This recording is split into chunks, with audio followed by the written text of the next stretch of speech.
Oh, it's not a cut. That's a slice. Now this is a quack hook. Oh, Short wow. and into the right rough, headed to the trees. Oh my God, it's a shank. He decided to re-tee. That's a shank. Oh, man. Hello, everyone, and welcome back to another episode of the Two-Way Miss podcast. We missed you. You missed us. We're happy to be back. I am one of your hosts, Mr. Regz, and I am joined, as always, by the good buddy Banksy, sipping on some OJ as you do at 9 p.m. at night, because sometimes it just hits the spot. It just felt right.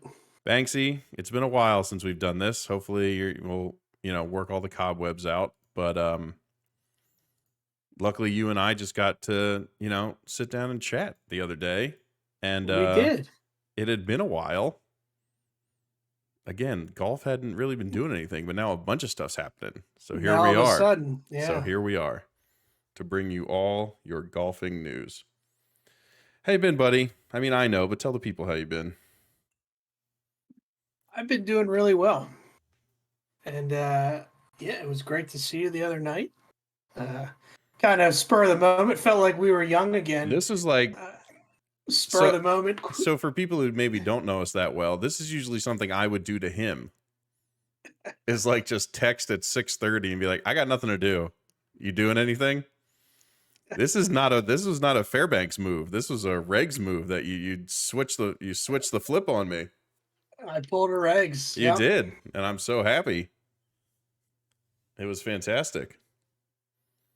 It was fantastic, wasn't it? It was a good time. It was great. Yeah. We sat and we talked and we caught up. We watched a few football games. You had a Some lot drinks. of pizza.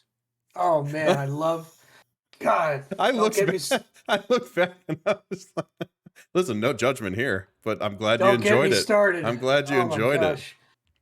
I haven't had Pizza Hut pizza in so long, and man, did that taste good. Likewise, I haven't had Captain Morgan and Diet Coke in a long time. Well, And man, was that good too? it was. But yeah, it was fantastic. It was great to see you. Glad you got to see the house finally. Absolutely, yeah, all of it. Whew. You can bring your lovely wife next time. Yep, she can see everything but the mudroom. It's like the one thing my wife wants to show off all the time. But all right. Well, we got some stuff to talk about, buddy. We do. That's we golf sure related. do. All So of I'm a just, sudden, it's just like Just in our face. yeah, and all at once. It's amazing how it just goes from absolutely nothing going on to like everything happening at the same time. well, maybe it's all calculated. Maybe somebody in the golf world has everything planned out when to drop bombs. They knew that they had to move the needle for us to get back on the pod. So they were like, it's time. Let's give them enough to talk about. Yeah. Get them back on the horse. I think it's a good time. PGA Tour stuff is going to start happening. It's a good time to get back into it. And shout out to everybody from when we did do our last episode. A lot of downloads, a lot of views. Appreciate all that from all the viewers. That Ryder Cup awesome. video went crazy. Yeah. It was like, hold on, I'm looking this up right now that we're talking about it. But we kept texting each other pictures of like the view count going up. Let's see. That Ryder Cup video. Where are you? 384 views on YouTube. Crushing it. Wow. Crushing We'll have to bring back our special. We will. co-host. Apparently he's just like, he's the key. He's it, man. He's earned his keep. Yeah. Anytime he wants to come back on. Apparently that's what gets the people. That's what gets the people. And I asked you off air, but just too soon for the hat. Are we okay with the hat? Never too soon. Can we start maybe? Yeah, it's never too soon for the hat. Okay. All right. I almost took it off and I was like, nah. No. It's all good. I would have been more mad that you took it off. I think is really the case. All right. Let's start talking about some stuff. So yes, sir. we're gonna we're sort of taking these things in maybe in terms of relevancy or sort of in maybe some sort of timeline of when they happen. But big news that first came out of the golf world was the collapse of the TGL Stadium dome Whoops. due to an electrical outage that caused whatever was inflating that thing to fail. So literally the bubble bursted on the TGL.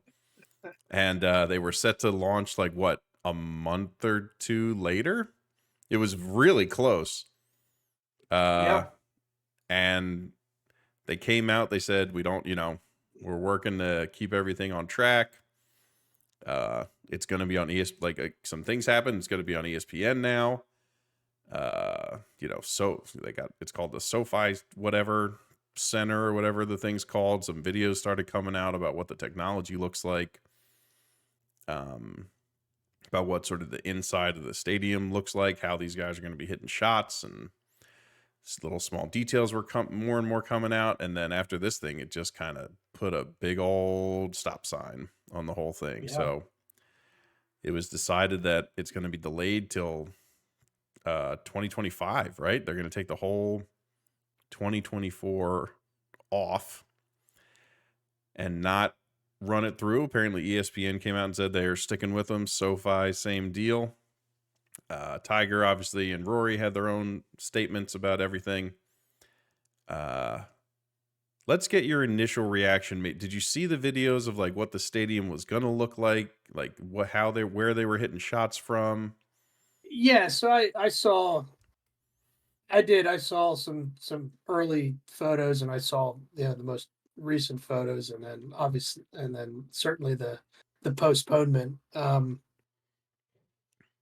I mean, it'll be neat, I guess. I don't know. I mean, it's I hope everybody's mic'd up. I hope we're hearing what they're thinking, what they're saying. If they do it right, it could provide some entertainment, I suppose. And how seriously is it going to be taken? Yeah, it's just I don't know. It's kind of a wait and see. I feel like there's so many gimmicks right now. It's like I just want to see some good golf. I don't necessarily need all this side hustle stuff, but I mean, I'll watch. I mean, I'm not going to not watch. Yeah, I'll check it out. I'll check it out. I think the biggest thing for me when I started seeing all that stuff is I was happy that they were taking how they were hitting the golf shots seriously. Because like we've played on simulators and things like that. And it's very like bare. And again, they were spending so much money, it wasn't going to be a bare bones setup. But you're like, how are they going to hit bunker shots? What if they're in the rough? Like, are they just, hitting it off the same mat? Like, what about putting? All those things. Like, when we play simulators, you putt into the same screen you hit your driver into, and it's supposed to somehow read it properly. Right. If you're in a bunker, you're really not doing anything different. You're just chipping off a mat. So I was happy to see that they were taking the time at least to simulate as close as possible the conditions of the golf shot. And then apparently when they do get on the putting surface, they have the technology to get on, like we've seen those greens that move and can show the lines and things like that. So they have the ability to translate the greens that they're of the course they're playing on the simulator to this green, and they'll be able to hit the putt as if they were hitting the putt on this, actual green, which is good. I was happy that they were taking the time to think about that, because I think if they were just putting into a simulator screen, all of us would kind of be like, well, that's stupid. Yeah. 8-foot gimmies. Yeah. Get it so within the... is this supposed to be live? Or, I mean, I almost feel this would be better as a tape delay, where if there's any downtime or dead airspace, like let's take a look. Keep it moving. Let's take a look. I don't know. I can't remember if it's going to be live or not. Yeah, Um, that to me could just pose a problem as a viewer. Like I think if the action kept kept going through the duration of the event, that would have, like, how long is this supposed to take? so I can tell you that. Tell me. So 15 holes broken into 2 sessions. Session 1, holes 1 through 9, triple alternate shot. So 3-man alt shot. Okay. Session 2, holes 10 to 15 is single. So 1v1, 2v2, 3v3. So 1 versus 1 on 10 and 13. I'm saying like people. There's 3 people on each team. So number 1 from each team will play 3 holes or 2 holes. The next will play 2. The next will play 2. So that's how it'll go. And that's how it's decided. Well, okay then. So there you are. Let's see. I wonder if it is. I'm trying. This is fantastic podcasting, but I mean, do you agree with trying that? to see if it says live or not. Like, would you want to watch it live and then?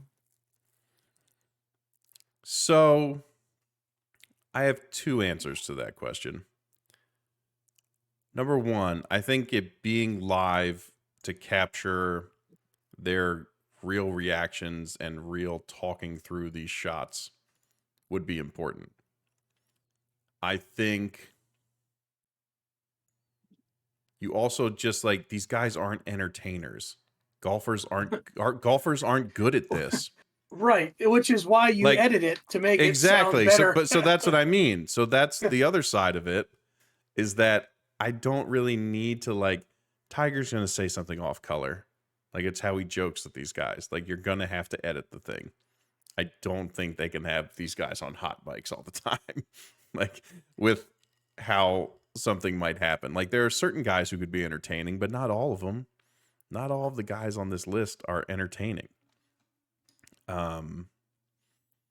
So it's just, it's yeah, I don't know. And for those, let's go through the players real quick, because it's changed a little bit. So the players are Tiger, Rory, JT, Ricky Fowler, Morikawa, Matty Fitz, Justin Rose, Xander Schauffele, Max Homa, Adam Scott, Billy Horschel, Tyrrell Hatton, Tommy Fleetwood, Shane Lowry, Tom Kim, Keegan Bradley, Sahith Tagala, Cam Young, Patrick Cantlay, Wyndham Clark, Minwoo Lee, Kevin Kisner, and Lucas Glover. So who do you give mics? You make sure Kisner's mic'd up. Kisner should be mic'd up. Homa. You make sure Rory and Tiger, obviously. You and Homa, man, that's your Tyrrell boy. for the bleep outs. Yeah, Tyrrell. Lowry for the accent. Like, you just have to get the accent in there. You got to give Horschel a mic. Oh yeah, he'll just say some stupid stuff. Yeah, those are the key ones, I think. And JT's not bad. Yeah. And like, you got keep those allergies under control. Well, yeah, of course. Don't want a big CVS bill. Or Walgreens, whatever it was. So, I mean, cool concept. I'm sure, it's ESPN. I'm sure it'll get done. I'm sure it'll get done right. We just have to wait another year and a half to. Will this see work? Anything. I don't know. I don't know if it'll work long term. I mean, maybe short term, maybe at first. Are the players going to stay interested? Are they going to keep? Yeah. I almost look at it along the lines of like the Big Three basketball tournament. Yeah, the 3-on-3, right. The 3-on-3 league for the former. Yeah. I mean, but these guys are still playing. Like, these guys are still in. Right. That's what I mean. So are they gonna? Yeah. Are they gonna stay? Interested enough to come do this. I'm very nervous that if it gets overproduced, it turns into that Steph Curry mini golf show. Oh God! Remember that thing and how terrible it was? It was awful. Just corny and overproduced and like just the dumbest. So I think it's really going to go as far as and like how long does Tiger stick around? Is he around for the first season to promote it, and then he steps I don't know. away? Him and Rory are like the guys in this. Yeah, right. Yeah, so we'll see. I don't know. Short term, I think it'll do okay, and especially if it is during the off season. Is this during the off season when there's not a lot of golf going on? I think you have to strategically place the show. Yeah. I mean, Hopefully if right, it's edited, they can just do a bunch during like the I'll off watch, season and during I'll watch it right now.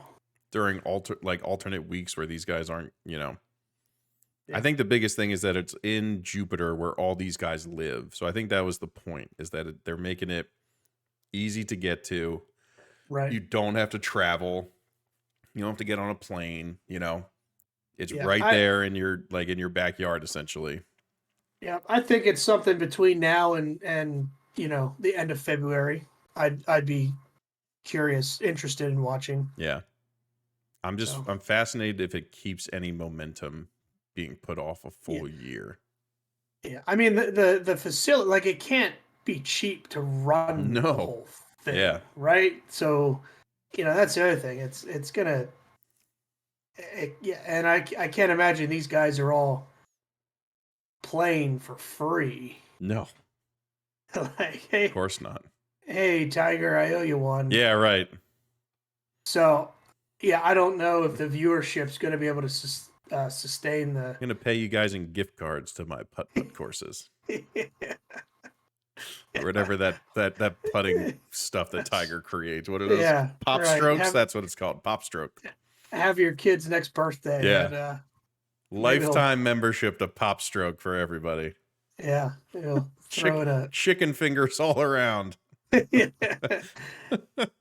If you play your cards right, I'll throw a hooker in there for you.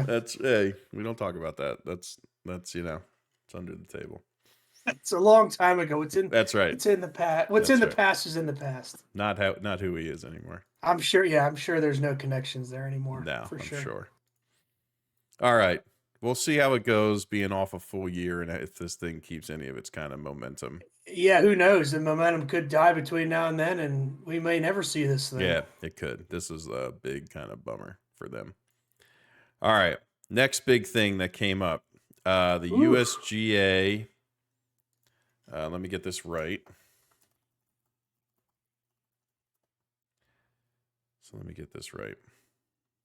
Here we go. USGA and RNA floated sort of this model local rule, which would allow tournaments to essentially, when you showed up, you had to play the ball of the tournament. So this would maybe allow courses that aren't set up distance-wise for the modern game to be able to say, hey, you can come play our very interesting course, but you have to use our golf ball. This is wild. So is that okay? That wording is a lot different. Oh no, that's what it started as. Okay. Now that's how it's okay. It's turned into a universal rollback of the golf ball. Okay. So, what does that mean? I'll explain to you in terms of what they are actually saying. Under the revised ball testing conditions, equipment manufacturers will have new offerings tested at 125 miles per hour club head speed.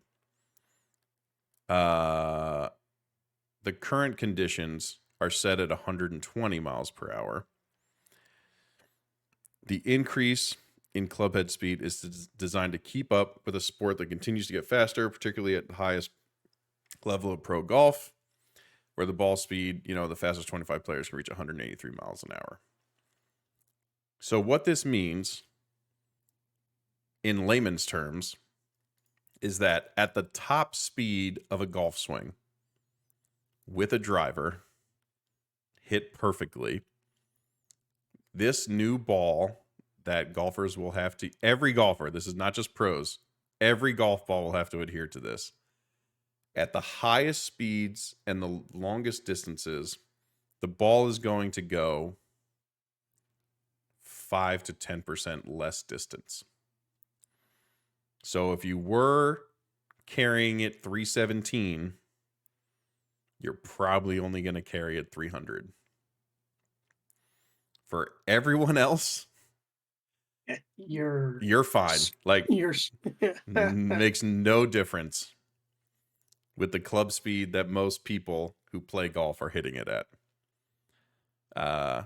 Does that part make sense? So you said isn't 317? Isn't that like the number? Like no golf ball should be flying further than carrying 317. I just made that up. I just made the numbers up, but maybe. Yeah, no, but I think I heard that like that's right around where these golf balls should be. Like that's as far as the golf ball will carry. Yeah, and again, this is with it hit perfectly. Like a perfect golf shot at the highest speed. But everybody is looking to lose some distance. You, me, everybody. Yeah, but I think there's a difference between me and you, even. Like I think this is where the distinction comes in. It's that they're talking about like the testing parameters of how they're determining if this golf ball meets the regulation or not is at the highest like speed that pros hit it, and like a dead center shot, like the farthest this ball is going to go is being reduced by 5 to 10%.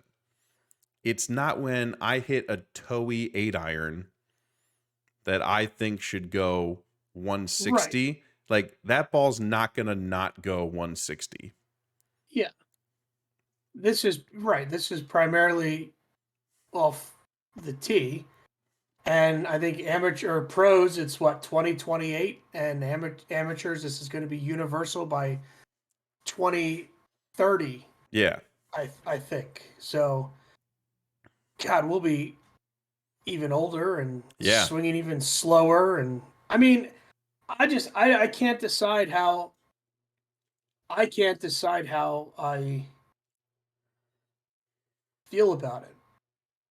Especially at the amateur level, you know, right now we have such an influx of new players, you know, coming to play golf and beginners playing golf, and maybe they won't know the difference because they haven't been playing long enough or they're not good enough to realize it. But if you're getting into golf as a beginner or as a new player, and you know, typically that's the fun part, trying to hit the ball as far as you can, and we're going to now make that ball go shorter. Yeah, but how many of them are hitting it 317? I don't know how I feel. I don't know how I feel about it, especially because and I've said this on the show. No, it's not. No, it's the ball's going shorter no matter what. It doesn't matter your swing speed. Ball's going shorter. You're right, but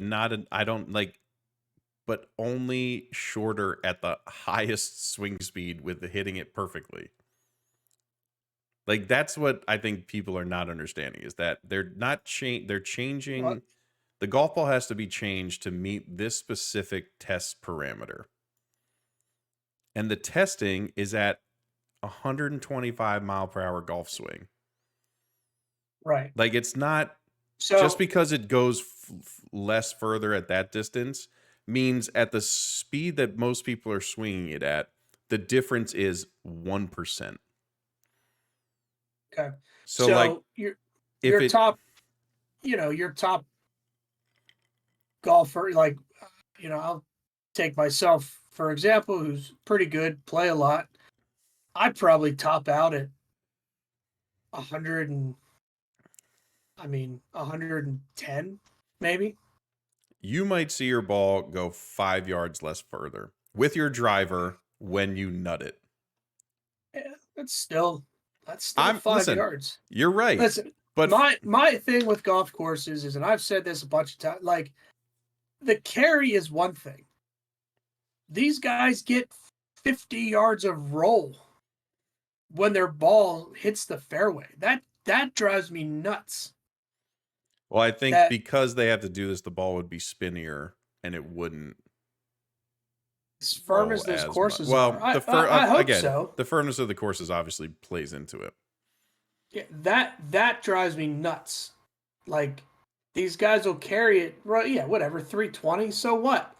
But then it ends up being 360 because the ball doesn't stop rolling. That's annoying to watch. I don't like that part. I just think club manufacturers and even the PGA Tour is to blame for this. Pros should be playing different golf balls than everyone else. You use a metal baseball bat up until college, and the pros use something different. Like you use different soccer balls in soccer than pro soccer players use. Like I'm not wearing the same, like maybe in basketball it's a little different with like the shoes and stuff, but in most pro sports there's a difference either in the rules or in the equipment that's used by professionals as opposed to everyone else. And the club manufacturers and the PGA Tour seem to have this up their butt that like, oh, the coolest thing about golf is that guys get to use the same clubs that we use and the same balls that we use. Yeah, no that's one stupid. gives a shit. No one So cares. Like I would understand if maybe like Titleist only made amateur clubs and only TaylorMade made professional clubs. You know what I mean? Like maybe then you could say, oh, well, I can't play what Rory's playing. You know, I can't get the same clubs that Justin Thomas is playing. It's like, who out there is playing the clubs that Rory McIlroy has in his bag? One person, Rory McIlroy. Like, you can't go to your Golf Galaxy and get the clubs that Rory uses. You can go and get a TaylorMade iron set and be perfectly fine and say, oh, I play TaylorMade just like Rory. Your clubs are nowhere near Rory McIlroy plays. They're nowhere near it. That guy's hitting butter knives and yours has a cavity back that's this big. And there's just like, it's not the same thing. So I just think that the club manufacturers and the PGA Tour got this wrong by this weird need to keep people thinking that they're playing the same thing that the pros are playing. Like, no one is. You're not even using the same golf balls that the pros are using. You're not. And because they had to like stay on their high horse about this, we don't have bifurcation, which is what we should have. Because the pros should be playing something different and amateurs should just be able to do whatever they want because it doesn't matter. Yeah, I 100% agree. The pros can do it. I don't. You know, you said, oh, it might be 5. I don't want to lose 5 yards. I don't want to lose anything. I 100% agree. The pros can use a special conforming golf ball. Now, that's going to absolutely drive these golf ball manufacturers crazy. Like if you show up to a tournament and the tournament's like, here, you have to play this ball, you know, that then means Tiger's not rolling with a Bridgestone. Well, I think that's why they're doing this is because they got away from that. I don't think they're doing that anymore. I think this is what's replacing that. Yeah, but that affects us. Yes, but that's what I mean. So that's why I mean it was stupid of the PGA Tour and the club manufacturers to get on this high horse that like people love golf because they can play all the same stuff their favorite pros play. It's like, oh yeah, that's stupid. You don't play the same golf ball, clubs, you don't carry the same bag, you don't have the same shoes on as any professional golfer. It's like you're not even close. So like to use that as your argument for why things can't be bifurcated was stupid. And now you're like, this is what you sow. You're reaping what you sow. You said that you needed everything to be the same. The governing bodies were like, we really just want to make the pros hit it less far because there's not enough courses that can handle these guys. Right. And that's fine. I agree with that mostly. Again, you know, I still disagree with how far the ball rolls out in the fairway. These courses these guys play now have 100-yard wide fairways. Tighten the freaking golf courses up. Let the rough grow. You know, I agree with the ball rollback for the professional golfers. Absolutely. But I also think these courses can be more difficult. The way these clubs are set up, you know, you don't have to hit the ball in the center of the club face to make it go. You just don't. Like the golf ball is one thing, but there's technology throughout the entire bag that makes these golf balls go straight, and that's why these guys can swing so hard. Yeah. Because they don't care. They don't care if they mishit it because the way the clubs are set up, everything goes straight anyway. Yeah. And they're hitting on these massive fairways. Tighten the golf course. And you know, the big thing with all these golf courses now too is cut down all the trees. So now you have massive fairways, no trees. Of course they're going to swing as hard as they can and try and hit the ball 400 yards. There's no repercussions to it. Yeah, I think that's certainly a part of it is that there should be a skill gap. Like there should the professional game is, again, it's not like they're not skilled. They're the most skilled golfers in the world. But in their very tiny 0.01%, you know, if you break that down, like guys are so much closer together, and like we have every major has a different winner, all these stuff, because the technology and the golf balls are bringing these guys closer together. When you're that close anyway, and the margins are so low, like when you slowly remove the need for like skill, it's a skill it's a skill to be able to hit the center of the club face. It's a skill to make your ball not spin as much, or it used to be. Like that's been taken out slowly and, you know, over the years. Like you said, with the technology that's in these clubs now. Yeah, these guys are good, but they're not quite as good as what we see sometimes. Well, because they don't have to be. Right, they get away with a lot. And you're talking club specs down to the freaking millimeter. Yeah, like right. With their swing or their club manufacturer at these tournaments with them, with their trucks and their tools. You know, you think back to, you know, Jack and Arnold and Gary and those guys, like, you know, they're rolling into with golf balls that you could dent with your finger and right. You know, blades that look like butter knives. And you had to, it showed who was the best.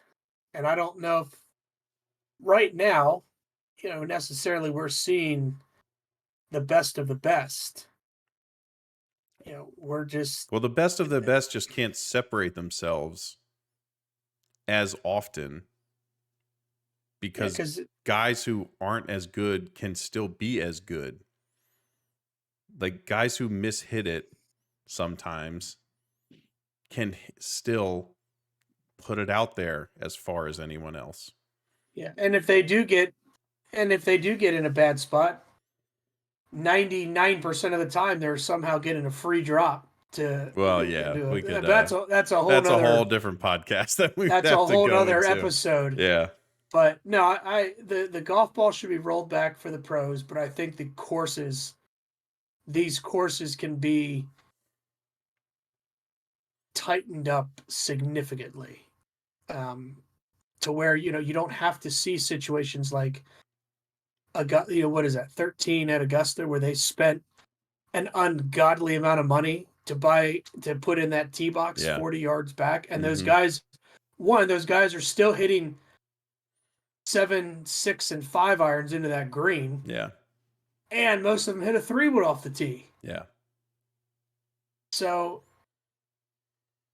yeah, I'm definitely in favor of rolling back the golf ball for the pros. And then we just get to sit back and wait for the first person that gets caught Yeah. trying to Yeah. cheat. Yeah. Which manufacturer strikes first? Who's going to try and cheat first when all that does go down? Yep. It'll be interesting to follow, and we'll keep talking about it as more and more kind of comes out. And then when it actually happens, I think that's the next kind of shooter drop is like, all right, does this actually happen? Does it go through fully? So we'll see how it goes. All right. Next topic. LT Gray back in action at the Hero. Look, I think he had ankle fusion surgery or something to try and somehow figure out a way to not look how he looked walking at all those tournaments. I mean, look, this is not the craziest walk to make. But the walk looked better.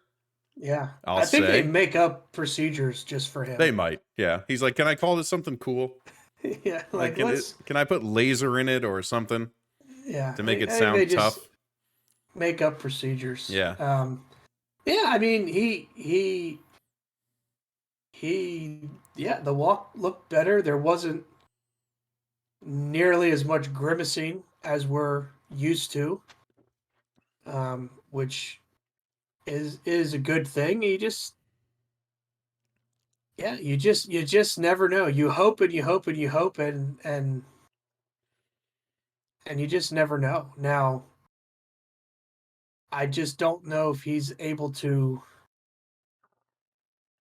I just don't know if he's going to be able to practice enough to ever get himself in a situation where he's going to be able to compete with these guys just making a ton of birdies everywhere. It looked. Now again, it's hard to say because this is his first round in since the Masters. Yeah. He he shot even par for the tournament, but you would think he was at the top of the leaderboard. Yeah, right. And then you really look at it, you're like, oh shit, he's like 18 shots. Yeah, right. But I just think it's great to see him. You just don't know, like, if there's ever going to be a spot where he's. I mean, I don't know. I think that ship for me sailed seeing how he looked this past year and a half. Yeah. And I just think the fact that it doesn't look like he's limping so badly. The grimaces, hopefully, like you said, it's the first tournament back. So they seem to be better when he had to really kind of crank and put a lot of weight on that ankle. He himself has admitted that he's able to caddy for his son, Charlie, and make the walks and all those things. And look, in the tournaments we watched him in the last year and a half, Thursday looked very different from Sunday. On Sundays, it looked like, just go home, man. Why even bother being out there with the pain that it looked like he was in? Yeah. And at the very least for this, Thursday looked much more similar to Sunday than it has in the past. Again, I don't think he's admitted it. He's never not going to have pain in that ankle, and the sport he plays and the way the golf swing is, he puts a lot of torque and weight on that front ankle that has had these surgeries and is injured. So it's never going to be perfect, but at the very least, it looked like it was much better. Yeah. Over 4 days than it was at some of those majors we were watching him just really struggle through on Sunday And I just hope, because you're compensating for that ankle. I mean, I guess the leg is okay. I mean, you only ever hear, oh, the ankle, the ankle, Yeah. the ankle. Um, where does that compensate? Where is that being compensated for? It's like, okay, my ankle feels good, but now my hip is out of whack, and Yeah. I have, I'm getting back spasms because so it's just going to be interesting to see what the body is going to allow him to do. And I still think about, man, I really hope he plays some Champions Tour I know. That's events. what I Like, was just about to say. I mean, that would be a whole other resurgence I mean, with him being able to take a cart and you know less that pressure. he has to, right? You know that he is. I hope so. Well, there's no reason not to. There's no reason not to. There's no reason not to. Other than those events are going to be freaking wild if he starts Oh rolling yeah. in. But again, If he starts rolling you into get to those. take a cart. Like Yeah. the competition's not nearly as crazy. Like I just think that sets up so perfect for him. If he wants to try and do a PGA Tour event a month, okay. Yeah. See how it goes. Maybe it So puts he, him in a little better shape to play the majors because he's had more practice in between. yeah. So you think he's got to be looking at what, Torrey Pines at the Genesis, Yeah. and then, I mean, the Players is in Yep. March. Does he try and play the Arnold Palmer? I don't know. He's won there 8 times. Yeah, if we're going in that Yeah, month, right. obviously April is April, and then May, June, and July is major Yeah. major months. So that's got to be his thinking of Mm-hmm. one per month. But yeah, he looked good. He was striping the driver well. I think that's a good thing, because I think the short game, the wedges, that's maybe something that, because he's not putting so much torque on or stress on the body, hitting wedges, because you're swinging slower. Yeah. If he get his short game, if he could get his short game in, some kind of situated. Yeah. I think that's been the biggest thing that's been sort of not crazy, but you almost wonder why it isn't better. It's like if he's able to practice that more because it's less torque. And Yeah, Tiger was always an unbelievable short game player. And like he's one of the best iron players we've ever seen. But what was always off in these majors and tournaments was his distance control, his spin control, his short game, and and like those were the things that would get him in trouble. I mean, I know yeah, that there like the driver would get wayward from every once in a while, but when he was hitting good drives, his irons were always off. They were spinning too much. The distance control was never there. And I don't know, maybe playing once a month dials that in a little more or whatever it is. Who knows? Or maybe it was his inability to like really trust his ankle to be like to hit certain shots. Like I don't know. Like who knows what it was. right. But look, I think bottom line, we were happy to see him out there. I was very happy that the walk looked better. Over 4 days, Yeah, there was a big difference between what it would look like on Sunday of those majors and the Sunday here. yeah, Like, I get it. It's not the most difficult walk in the Bahamas, but still, like it was different. And like you said, I just want to watch that Champions Tour run. Because like, just give me that. Just give me Tiger in a cart, shitting on a bunch of old guys and just winning everything. Like, And just give me that. Yeah, talking shit. Yeah, just give And- me him at every trophy ceremony. Just give me that. The PNC, I think, is this week. I'm really looking forward to seeing Charlie play. That kid's legit by all like, accounts.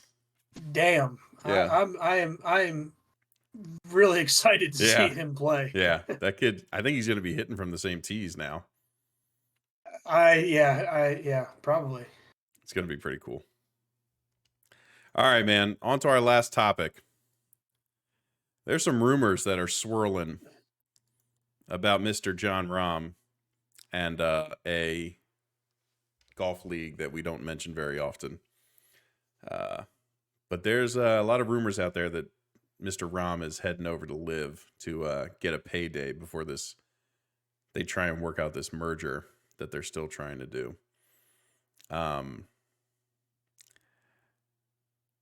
Let's just point out some key things before I ask you what your opinion about this is. There have been rumors before. Rahm has always come out and sort of denied them. That has not happened this time. Rahm did pull out of the TGL under the guise that I live in Arizona and it's just not going to be as easy for me to get to this thing in Florida. Okay, fine. John Rahm several times has vehemently denied and even spoken down to Liv's format, never going. He even used the words, "I pledge my fealty to the PGA Tour," which is something you only hear in King Arthur movies. The number is anywhere from $300 to $500 million that he might get in this alleged contract. What have been your thoughts about this whole thing? What are your thoughts on what this makes your perception of John Rahm? Like what were your initial thoughts when you heard these rumors, and then as it sort of developed into something that like, well, nobody's denied this yet. And usually that's like what comes pretty quick. Yeah. These guys need to stop saying I full-heartedly pledge my loyalty to the PGA Tour. Because everybody has a number. Yeah. You know, as much as you want to say, screw Live, I'm not doing it, there's a strong part of you and probably a lot of other influences around you that are like, you're an idiot. Yes, you're going to take that. Whatever like, that is, right, for that person. Are you stupid? So as much as you want to be in this perfect little scenario, who says no to $300 million with a tour that is in some way, shape, or form merging with the PGA Tour anyway? Yeah.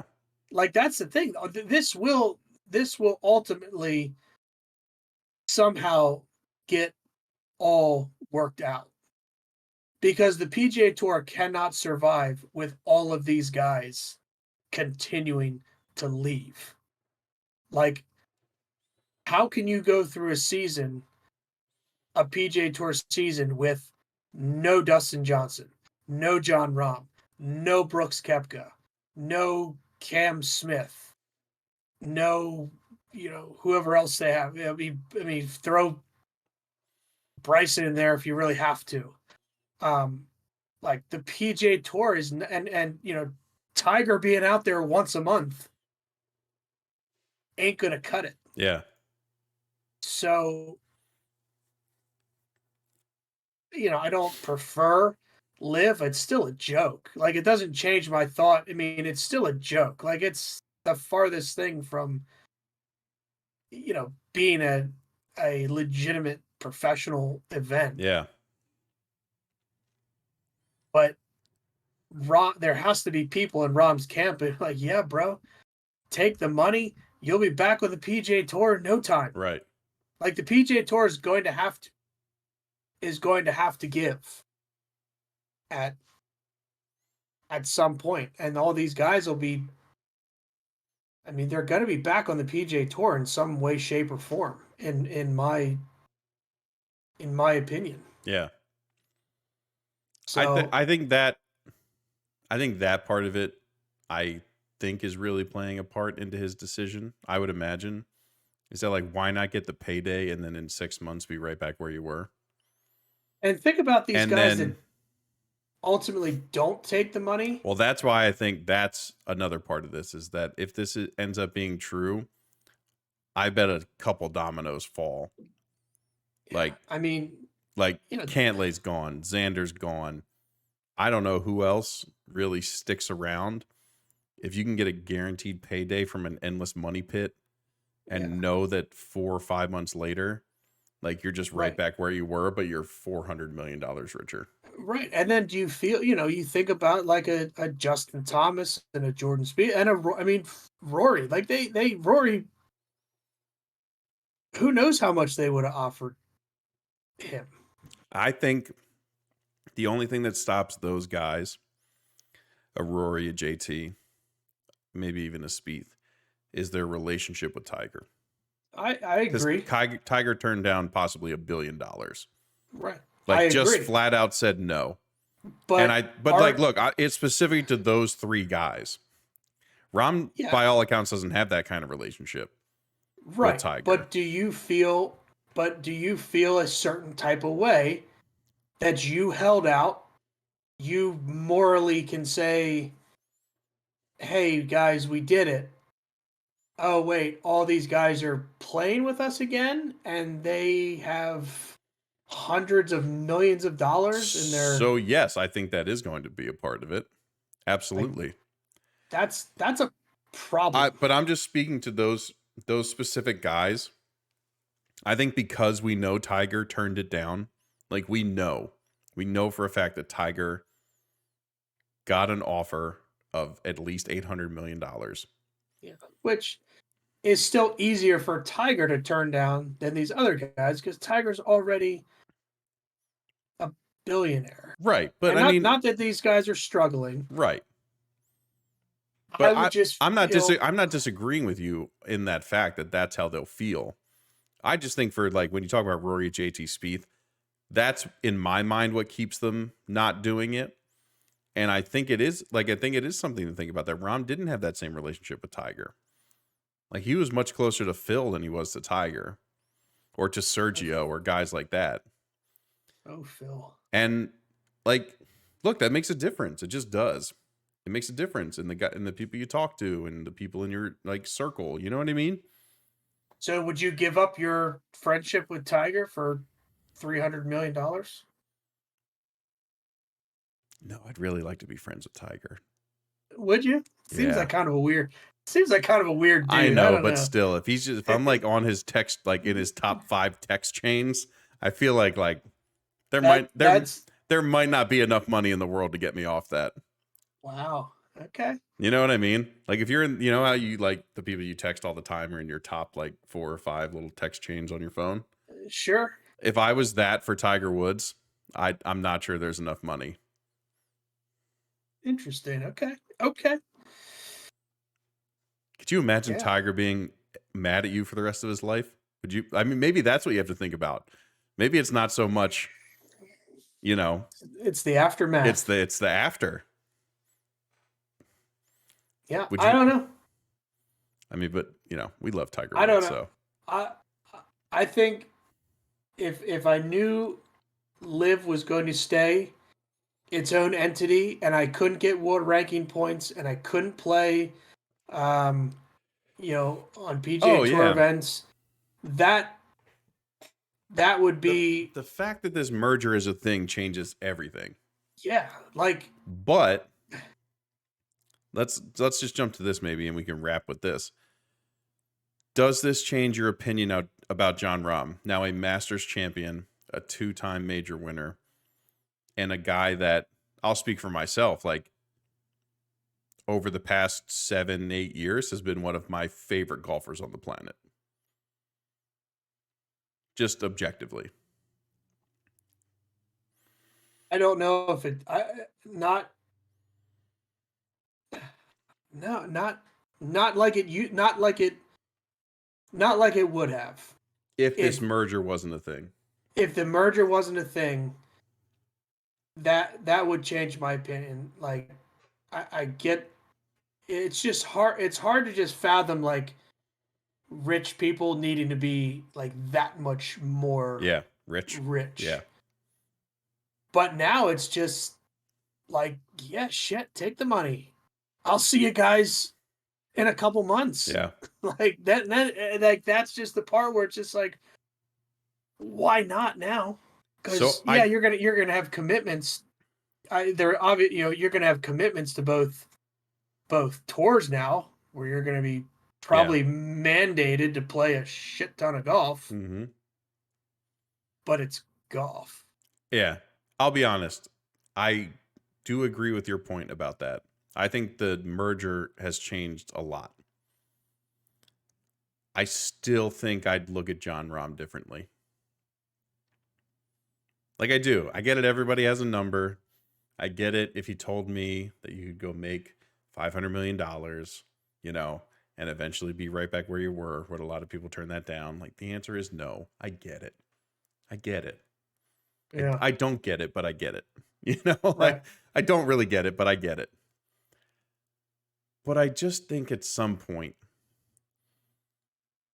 can all these guys just not be a bunch of lying douchebags? Like, Yeah. how many quotes do we need to go back and look at Rahm being like, nope, not doing it, Well, yeah. blah, blah, blah. That Like, part, yeah, that okay, part's man, like, do you stupid. have to be such a slut? Like, you know what I mean? Like, Yeah. could you not just hold your own and like be a man and just be like, sorry guys, I make enough money. Yeah. They need better PR people. I understand that like me saying that as a guy who doesn't make that much money or has never been offered that much money, I get it. It makes no difference what I say about it. But if you're asking my opinion, if it changes what I think about John Rahm, the answer is yes. Yeah. The same way it changed my opinion on every other one of those guys. Not the guys who fully admitted it. Like Harold Varner was just like, yeah, man, I took the money. You want to ask me about it? I'm happy to tell you the truth. Like I'm a dude from like the hood who took $100 million and I have set up my children's children. And I'm good. Yeah. And it's like, good for you, Harold. You can appreciate that. You can absolutely appreciate it. And like even Brooks has come out, like there's been some little things that have come out from Brooks. Like, yeah, I did it for the money, man. Like, why else did I do it? Like, okay, good. Finally, can you just like fucking tell the truth and not be such a slimy asshole that like you think we're believing you when you're like, no, I really think the team aspect of Live is really cool. And I think Saudi Arabia is really doing a lot for their community. And it's like, do you have to be such a douchebag? Yeah. Right. Don't be an idiot. Just be like, no, I really wanted $500 million. Okay. I still think you're a douchebag, but at least fair enough. You know what I mean? Fair enough. Sure. And we'll move on. It's not going to change what I think about you, but at least you're not just lying to my face that you think I'm an idiot. At least you can just tell the truth and be a human. Right. Like when you're asked a question, you just answer honestly and thoughtfully, and then let people's opinions be what it is. Yeah. Like say what you will. Like Harold Varner just came out and was like, yeah, guys, I wasn't going to make that much money on the PGA Tour, so I took it. Yeah. And Pat Perez, made a very valid point for himself too. He's been traveling tournaments for 20 plus years. He's like, hell yeah, I'm gonna sit down and take this money. Right. Again. Yeah.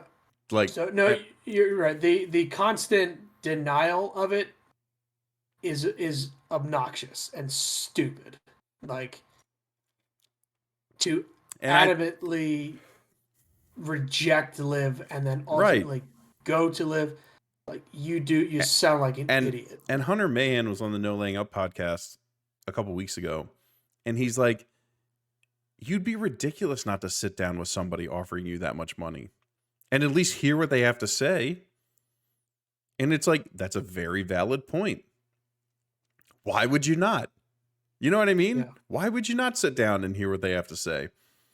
So like you can admit that like, yeah, guys, they talk like I had my agents talk to them or I talked to them or like whatever. Like they were offering me a lot of money and I listened to what they had to say. Ultimately, I decided either not to or did because it was a lot of money. Like not because Saudi Arabia's tourist board is really cool. You know what I mean? You should go on your next vacation to the King Abdullah Economic City because it's neat, you know? And look at those women driving. Look at them go. You know? Like, can we just stop with this? Like, it's just admit you're a greedy asshole. And then everyone will be like, okay, he's a greedy asshole, and they'll move on. People get more upset that you're a liar and like a hypocrite than if you're just greedy. Right. So it's a bummer, and I know I've ranted about it, but like it's a bummer because I really like John Rahm, and like as a golfer, you know, again I don't know him personally, so I can't speak to him as a human being, but like in terms of golf, like I loved watching John Rahm. I love watching him win tournaments, and he's a freaking good golfer, man. Like good lord, when that guy's on, like it's just really really good. And so it's just a bummer. I think that's what it comes down to for me. It's just a bummer. Because again, we don't really know if the merger is going to happen. It's not set in stone. It has to. I understand that like eventually these entities have to come back together. The I get problem it. is the PGA Tour is going to be the one ending up having to make some concessions because they need these guys back. Yeah. We saw it. I love golf. And I definitely found myself watching less of it because I didn't care. Yeah. Yeah. It's a good point. Like who are you? I don't know you. You know, I don't care. It's a good point. So the problem is the PGA Tour is just the more of these guys that jump and jump and jump, they're the ones that are going to have to say, okay, yeah, that sounds good. You know, like every 2 tournaments you guys take, we'll take 1. You know, it's just well, that's a scary thought. And that's an unfortunate thought because the merger will have to happen. The PGA Tour can't not have the merger happen because, I mean, you got Scheffler and Rory and Spieth and Thomas. Yeah. And maybe Tiger once a month. That's not going to cut it. Yeah. It's not going to cut it. Yeah. And then, you know, I just hope along with the merger, I hope the PGA Tour can have like you guys must play. Like that's the thing. You know, these guys must come play these tournaments. You can't. We're going to have a full field, and we're going to have the best players at this golf tournament. Yeah. That's what I miss the most. Yeah. Having all the guys in the field. I'm with you. So. All right, man. Well, oh, what an emotional ending. What a good discussion.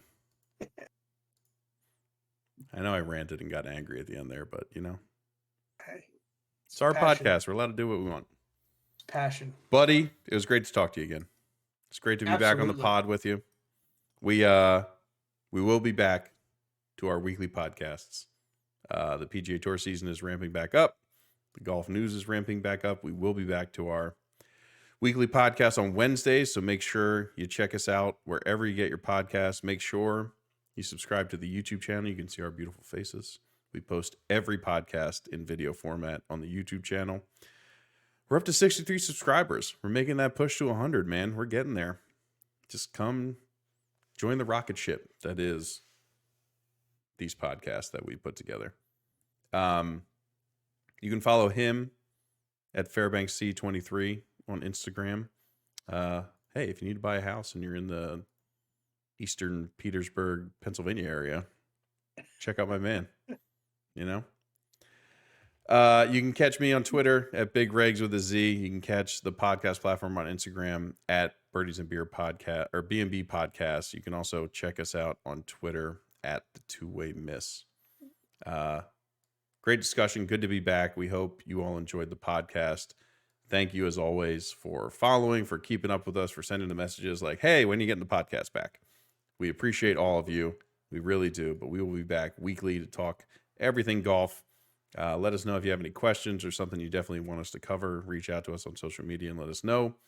In the meantime, we appreciate you all. Thanks for listening. Thanks for watching. And we will catch you on the next one. Swing hard, everyone. Oh, it's not a cut. That's a slice. Now this is a quack hook.